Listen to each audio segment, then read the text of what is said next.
exactly 7:45. You're listening and watching GB Breakfast with Anne and Ellie. We're going to look through the papers now very quickly with Pete Price and Claire Pearsall, who are with us. We're kicking off with Claire, I think, and the NHS in crisis. Ooh, another crisis. I know, and it seems that, every week we have another story. And this one is regarding GPs, and I think that pretty much everybody who has tried to see a GP over the last 2 years will understand why so many are turning to a private GP service. I still can't figure out, because whenever you hear from GPs, they're saying they're seeing lots of people, there's no problem. Oh, absolutely. It clearly is. Absolutely. They say they're working very hard and they're back seeing people face to face, but you just cannot get through to make an appointment. I see it in my village all the time, is that you phone at 8:30 when you're told, and you sit there and you sit there and you sit there and you go through the system, and by 10 to 9, the appointments are gone. And you can't book anything in advance. So if you have something that isn't serious to be seen immediately, then, you can't get anything. So I do understand this. And you start looking at the cost of it. And for these people in Romsey in Hampshire, beautiful village, they have got a 30-minute appointment, which costs £130. Now, 30 minutes with a GP. It's unheard of. Unheard of. Long time, isn't it? The NHS, you're looking at 6 or 7 minutes if you're incredibly lucky, and it's one problem per appointment, as you're always told. So 30 minutes to have your case heard, to have a look, to order any tests. You can see that people will look at paying £130.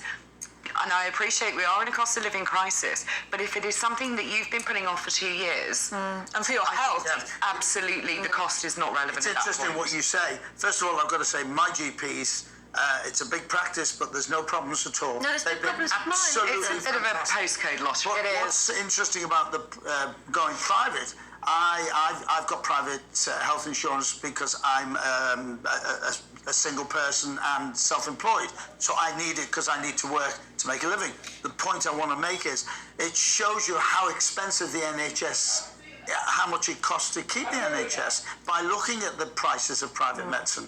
And it gives you an idea of x-rays, etc. And I think we take it for granted. I think it's sad that people have to go private, but I think it's some of the practices aren't working properly, and some of them are working tremendously. I can't understand why some seem to be fine and some aren't. What's going on? But I mean, 20 years ago, you couldn't get a private GP outside London, and it was even difficult within London. Now they're everywhere. They are, and it's made possible through the use of apps, so you don't need to go anywhere. You can video conference somebody at the end of a phone. So you have to ask, is that a better model?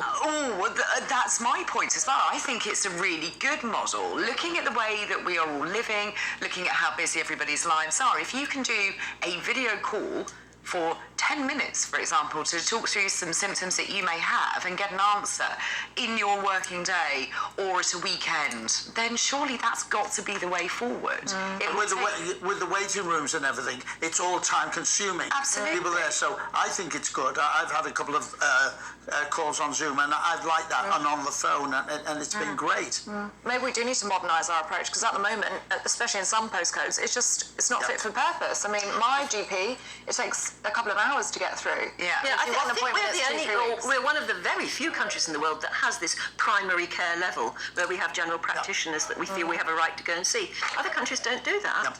It's interesting. Anyway, let's move on to pensions. That's another thing that maybe needs reform, Pete. Inflation-busting rises for pensioners and benefits next year will cost taxpayers around $15 billion.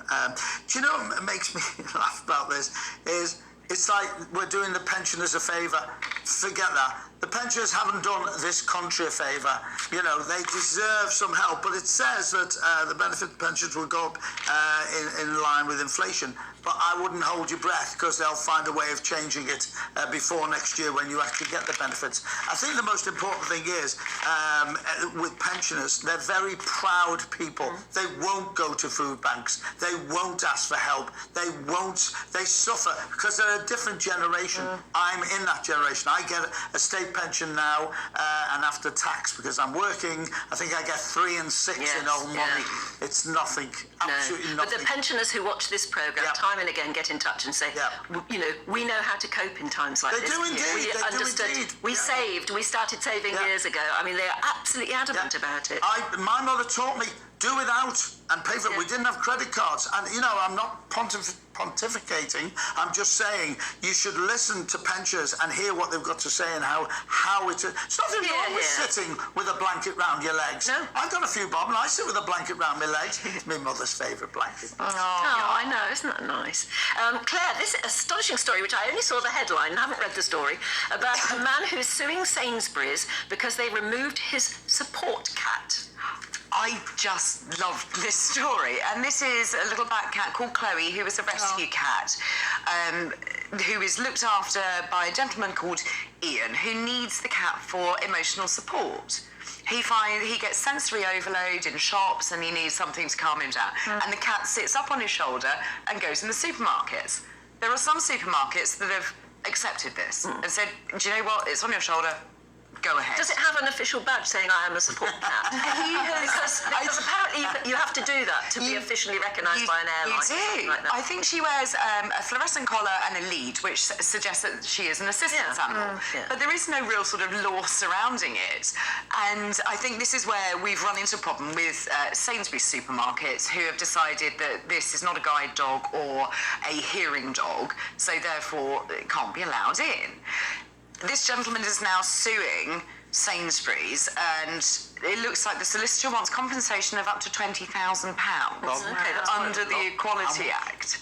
Oh my word. He should just take his shopping elsewhere. I kind of think that's the case. Go to those supermarkets that have accepted it. And also go online, because I looked into this once, because I wanted to take, I think we've got a picture actually for those watching on the telly of him and the cat perched on his shoulder.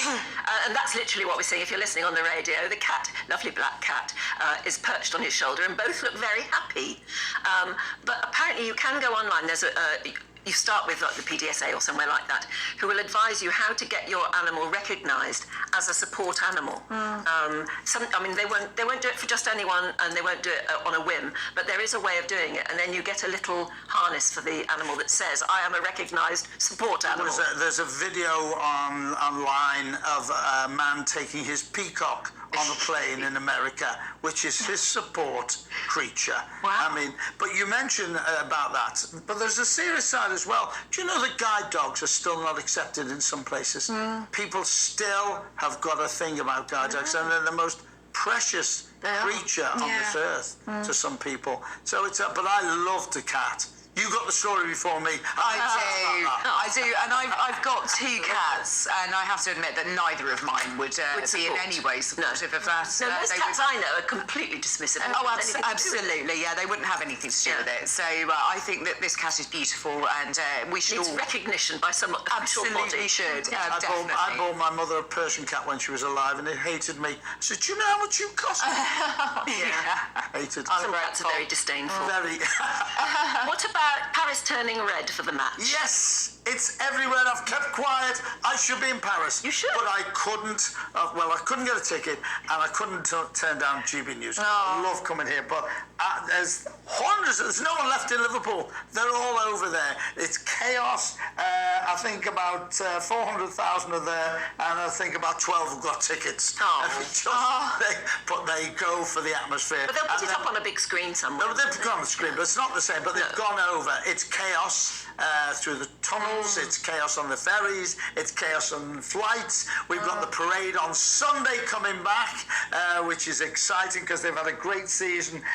The lads are going to behave themselves, I hope, and be safe. Do you think they'll win? It's going to be a hard game. I've got to be honest. It's going to be a hard game, but I think 2-1. Oh, right, okay. Yes. Oh, right, we'll keep you to that. But I'm so excited about that. But honestly, Liverpool, there's no one left. There's two pensioners shopping. It's very, very quiet in Liverpool today. Claire, the man who is not Banksy, or claims he's not. Yeah, another great story. It's just unbelievable. So this is a town councillor, Billy Gannon, who has been accused of being Banksy. He is in Pembroke in West Wales, and people have just assumed, for no real reason, that he is the artist Banksy. But there must be a reason they think it's him. Well, they seem to believe it's him because these paintings, these absolutely beautiful paintings, which people on the radio won't be able to appreciate just how stunning it is. So he does do paintings which are a bit Banksy-esque? No, he seems to be around when these paintings So like a whodunit. It is like a whodunit. And he has now had to stand down from his position as a councillor. No. Which I think, realistically, he should have taken this and run with used it it on leaflets and actually gone all out with this. I would have done. I'm a little bit shameless when it comes to promotion like that. He said it was undermining his ability to do his work as a town councillor. But I think this is actually a benefit to him. And he's wearing a little badge. He says, "I'm not Banksy," which I think will only cause people to say, absolutely. "Well, of course I'm you are." suspicious Only now. Banksy would say that. I think it's time. It's GBNEWS. Ladies and gentlemen, Let us know. I'm Banksy. You are not the only one. There are many, many candidates for Banksy, and it's never ending, isn't it? It's this mystery that just rolls on. And we love it, and the artwork is just absolutely stunning. Magical. It is. I just love that, and I think if you see that on the wall, you should be very proud of it. Okay, well, look, we've come to an end, but you're coming back in the next hour. We've got lots more to talk about, including that terrible Texas shooting and the fallout following it. And we've got lots more to be talking about on the programme, so stick with us right through. We're here till 10, and then there's lots more as well. Meanwhile, we'll have a look at the weather.